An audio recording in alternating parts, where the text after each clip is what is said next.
We got other things to do. We're going to tell them we got other things to do. One of the other things we have to do is sort out housing. So it's one thing to reduce the taxes on housing. That's a start. But we need to build houses. We need to build millions of houses. We announced a strategy to double the pace of new home construction over the next decade. And you know how we're going to do it?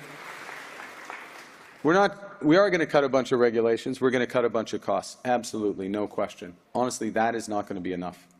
That is not going to build enough houses on its own.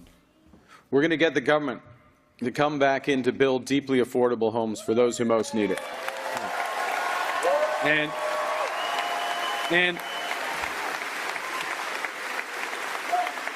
we're going to make that housing market, the private housing market, work better. We are in the process, though. We are going to build an entirely new housing industry in this country based on Canadian technology, Canadian mass timber housing, Canadian heating, Canadian jobs, Canadian skilled trades. You know, there is a common theme here. You know, we got to think about creating jobs. We got to create jobs. But we are not just going to create jobs in the housing sector and with all this building. We are going to create tens of thousands of new careers in the trades for Canadians. A big deal. Housing. So we did all of that in just a few weeks.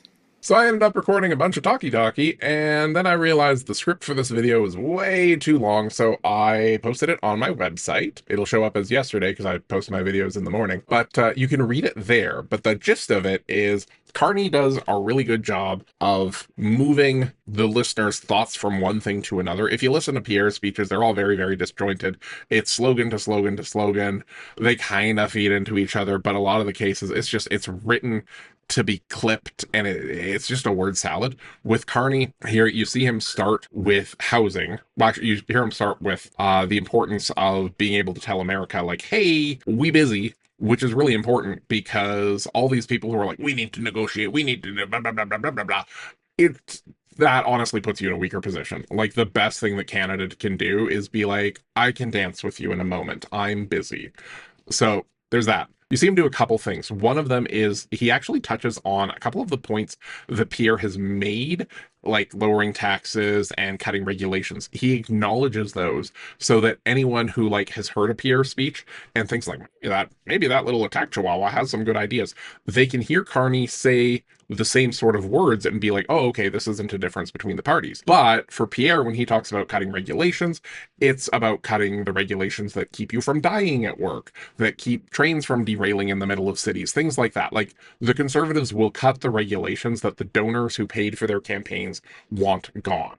That's how they function. That's what happens when you elect Conservatives. When Carney talks about cutting regulations, they've already been doing some of that with the work that the Housing Accelerator Fund is involved with, where they're trying to make sure that as much as possible, building codes are consistent and stuff like that. Steve Boots has talked about it more. He understands it better than I do. I don't enjoy reading policy. The Liberals are focusing at, when they talk about pulling back regulations, they talk about making it simpler and easier to adhere to, but not resulting in, somebody's dad dying at work because the crane tipped over because, there used to be a regulation that required them to make the crane not fall over, but it was cheaper to do this thing, so now the new cranes, they fall over all the time, and we're just used to it now. Things like that. So he goes from that, then you move into housing, where housing is one of the biggest things on a lot of people's minds because people know people who become homeless, people know people whose kids can't afford houses, people can't afford houses.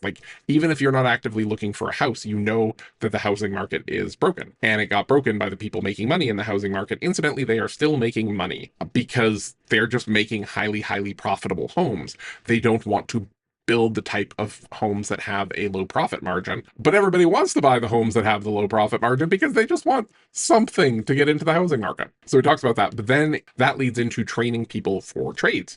There's this whole kind of stream of, we're not going to do this, we're going to focus on this, and because we're going to focus on that, this is also going to solve all of these other problems. This is one of the reasons why Carney is doing such a good job of appealing to everybody who is not a radical conservative. I am a dyed-in-the-wool leftist. I am left of Bernie Sanders, but I voted Liberal. It still feels weird to say that. But the fact is, when you look at the three parties presenting things, Pierre's was just aggrievement, I'm angry, blah, blah, blah, blah, blah, blah, blah. It's everybody else's fault but mine. And the NDP's, I don't know what was going on with their speechwriters. I don't know what was going on with their platform. The Liberals are the only ones who provided a real way forward. And when you look at it, it might not be perfect, but it makes sense. And people like things that make sense. Okay, I got through that. That took less time than reading 3 pages of script. The actual script is on my website. If you check out my blog, you can see it. Okay, bye.